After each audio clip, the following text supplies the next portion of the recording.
I have a fun box of notions and I was rummaging in there to get some inspiration and I found this. Check out this amazing trim. Hi sewing friends, my name's Karina from liftingpinsandneedles.com. Welcome to this channel that is all about sewing, limitless sewing, and I have a cardigan to share with you.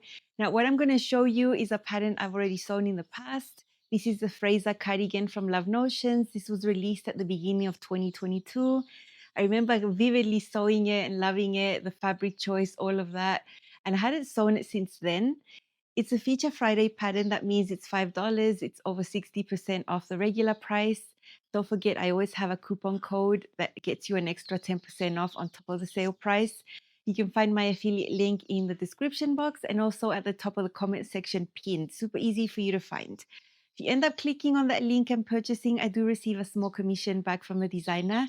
One of the ways I make an income by making super helpful sewing videos here on YouTube. Let me show you the first one I made because after putting it on and all of that, I decided to make a few changes. It's not a hack as such, well, maybe. I've decided to make a few changes, but let me show you the original one. Back then, I made a size extra large in this Ponte Roma. You can see how this pattern looks. It's got a curved band, quite a nice long cardigan. It also has the option of doing a hood, but I never have enough fabric for that, so mine don't have hoods. And it's super cool. This band is totally curved, as you can see. The band is made out of 3 pieces, one little one here at the back, one longer one, and then another one here at the bottom. It's got a center back seam. I've sewn all my seams with the serger and then with the sewing machine, so they're pressed open. And over here in this area, there's a really easy to sew pocket that you just put onto the front. There's a little band that keeps the pocket close to the body. And then there's long sleeves. You can add cuffs to the sleeves if you want. I have a full review and tutorial, very detailed, on how to put the band together in my previous video from 2022. So I'll leave that for you to see. And I've also styled it for you so you can see how it looks like now.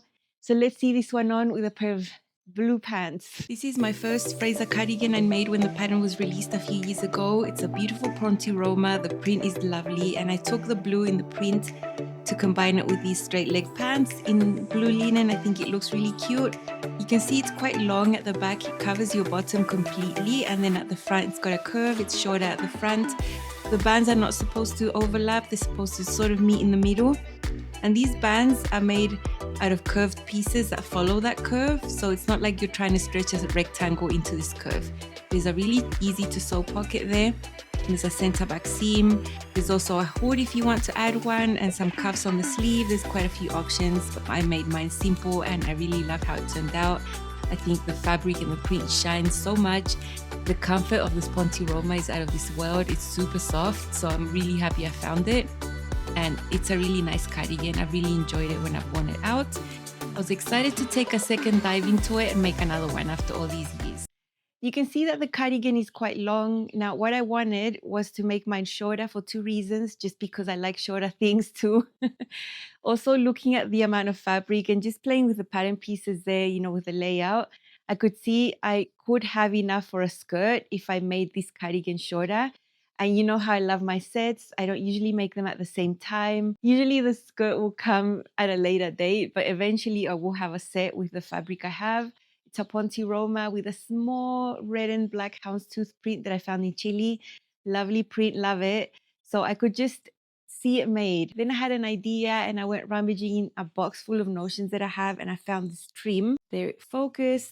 Check out this. I bought so much of it a couple of years ago. I never actually knew what it was going to be for when I bought it, but I do buy things like that and I have them around because one day they will be useful. And this time I thought, why don't I just add that to the Fraser cardigan all around the band so you can really see that curved section. Then I thought, why don't I add it to the pocket? Anyway, I started getting really excited, although I knew it was going to take a long time to do because I was planning to do this by hand. So let me show you a little bit of my process of how I made the cardigan shorter. And I'm going to do a small refresher on the band. I know a lot of people have gotten really confused with it. So just a quick refresher on how to construct the band, and then I'm going to show you my trim. So let's see. Here is the back piece of the Fraser cardigan. There is a shorten and lengthen line right there. So just below it, I'm going to draw another line. I'm going to draw a line 4 inches below that shorten and lengthen line. It's 10 centimeters. And this is where I'm going to cut. I'm going to cut and then just overlap, meet the line up with a shorten and lengthen line. and put some tape on it. There's a little bit of distortion there on the side, so I just put extra paper behind it and I'm going to smooth it out. Now on the front, you can see there's a curve, but there's also a short and a lengthened line. I'm going to do the same. I'm going to draw a line 4 inches below it, and I'm going to cut, overlap, and tape. There's this excess underneath the curve that I have to adjust. After taping it, all I'm going to do is fold that excess paper away and just draw a line and smooth out that curve that turned out a little bit jagged, and that's going to be the curve of my new front piece. Now this pocket follows that same shape, so I'm going to have to adjust this pocket. It's way too big for this new length. It would end up under my bust. So that's a no-go. So I'm just going to fold the top of the pocket away and make it shorter. It's still going to match the curve on the bottom. I'm going to fold paper away from behind that curve of the pocket and just adjust it to have the same shape. Now this is the front curve band piece. It's really long. It's also got a short and a lengthened line. I'm doing the same thing, drawing the line 4 inches down and just overlapping it. Just making sure it turns out nice and smooth.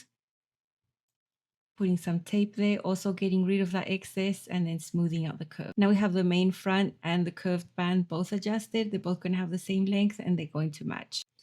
This is a refresher for the band. This is the back band. It's a tiny little piece. So make sure it looks exactly like that with the curve going down. That is how it's going to be sewn onto the front curved band, the long piece.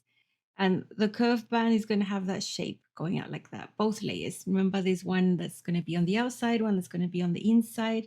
That's how we're going to pin it. While I'm on the table, I'm going to pin everything so it's easy and I don't get confused at the sewing machine. Then I'm going to bring these curves in because there's a piece missing here to form a type of circle, and that's the back band piece. That's what gets pinned there. Lots of little seams to sew now at the sewing machine. I'm going to do it with my sewing machine. There are 2 seams sewn, uniting the little band with the long bands. And then I've got, 4 little seams per piece. I have 8 of these little seams to do, 3/8, and I'm going to press that open. Now I have my inner band for the circle, and then I'm going to put the main one, the one that's going to be visible, right on top, matching it all up. And what we're going to sew now is all the outer edge of the circle. The inner edge is going to be left raw because that's what's going to be sewn onto the edge of the cardigan. Here is the band already sewn, flipped, snipped on the inside. I've hand basted it so it doesn't move.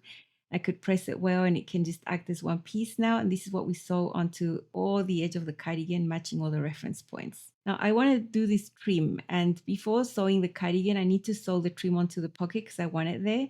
And I'm just going to be doing it by hand. I'm going to be doing it the same way or all around the band. It's just a simple slip stitch. It's going to take a long time, but it's going to be worth it. I do have to do the pocket now, but the one that's going to go all around the band is going to be done when the cardigan is completely finished. It'll be the last step. Ta-da! I'm so happy with it. I only shortened it by 10 centimeters or 4 inches, so it's not something dramatic. I wouldn't have done it anymore because it's already shorter in the front because of that curve. I didn't want this curve ending up under my bust. It's not the thing. So I think 4 inches was a good amount to make it shorter, just for another different look, and also to have a bit more fabric left over for the skirt that I want to make. Pencil skirt, very simple skirt. It's going to look amazing with this. And you can really see the detail of the band that's curved like that. You can really see the pocket because I have the trim there as well. I think that was really cool. I won't tell you how many hours it took me to hand sew this. And why did I hand sew it? It's a really delicate trim. And if I just put the machine through it, it would have just distorted and it would have tugged and pulled on the main cardigan.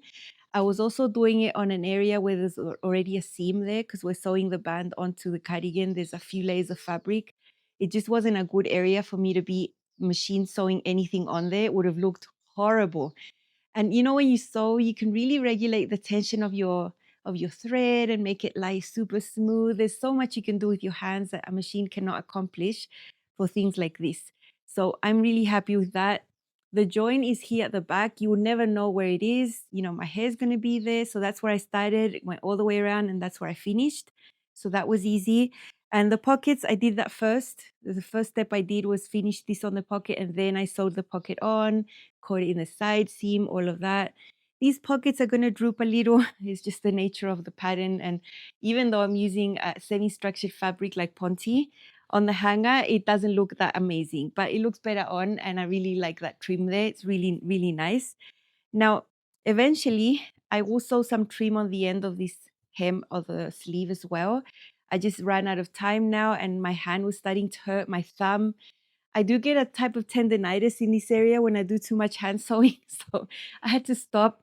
But at least I did what I wanted to do, and I think it's really, really nice. Look, I ran out of, because I want a skirt, this band on the inside, I did it with a black denim look jersey right there instead of the normal Ponte Roma. You know, if I wear it and that shows a little bit, it's not ugly. It's still nice, but it mostly won't show. The back there, that's done with the Ponte Roma, and same as the band there, I did double layers, but not with this one. Takes quite a bit of fabric. You need 4 pieces basically because it's the double layer. So I do not feel bad for using another fabric there if it's going to get me that pencil skirt that I really want. So I love how it turned out. It was really nice revisiting this pattern. I really enjoyed it the first time. I enjoyed it this time even more because I knew I was adding something extra that took a bit of an effort. I think it was worth it. So let's see how this one looks styled. This is my second Fraser cardigan. This time it's a size small. I did shorten it by 4 inches, the front, the back. I shortened the band as well to match. It's still the same style, it's just a little shorter. It still covers the bottom at the back, but not so much as the original. I love doing that. I also made the pockets a little shorter so that they don't end up being underneath the bust. You can see that there's a black trim that goes all the way around the band. I think it really highlights the design.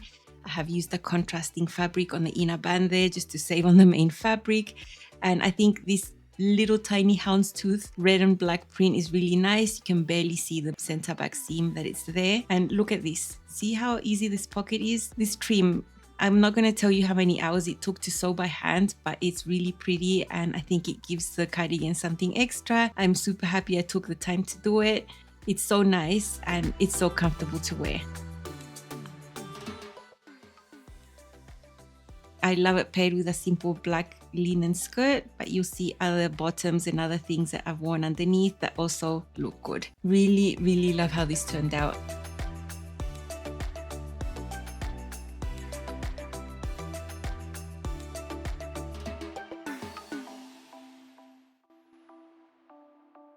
These are a pair of pull-on pants that are neat, straight leg. I think the silhouette goes perfectly. Even though they are quite fitted at the waist and hips, I'm happy the cardigan covers my bottom at the back. Otherwise, I wouldn't have worn fitted pants like this with a shorter cardigan. So I love it. I've got a simple cami underneath. You know, the star here is the cardigan. Everything else is very basic. And with this print, there's not many options for styling here at this point in time, so I'm just sticking with black and it's never going to be wrong. This would be an amazing travel outfit. It would be so comfortable to wear in an airport while also wearing a super special garment that has something extra but is also super comfortable. Here I've paired it with a long pull-up knit skirt with a slit. This is in stretch velvet, beautiful with some boots. So this is one way I would dress it up a little bit. Nice bag. I love the shape of this cardigan. I think it's really unique. You know, it's not like every other cardigan you see, and it's really fun to sew. You get a striking result, and I love, love, love how this turned out. I'm super happy I revisited this pattern again, totally worth it. And I'm happy I took the time to sew that trim because I think it makes a difference. It just makes it look a little extra special, and it will be extra special for me because I know how long sewing this took. It was all in good fun. Love how it turned out.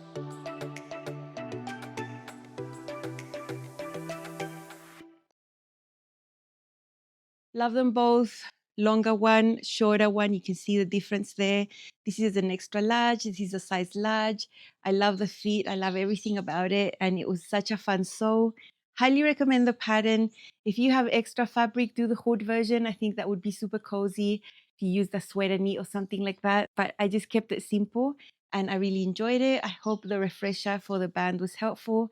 I know this one, a lot of people get confused how to put that one on.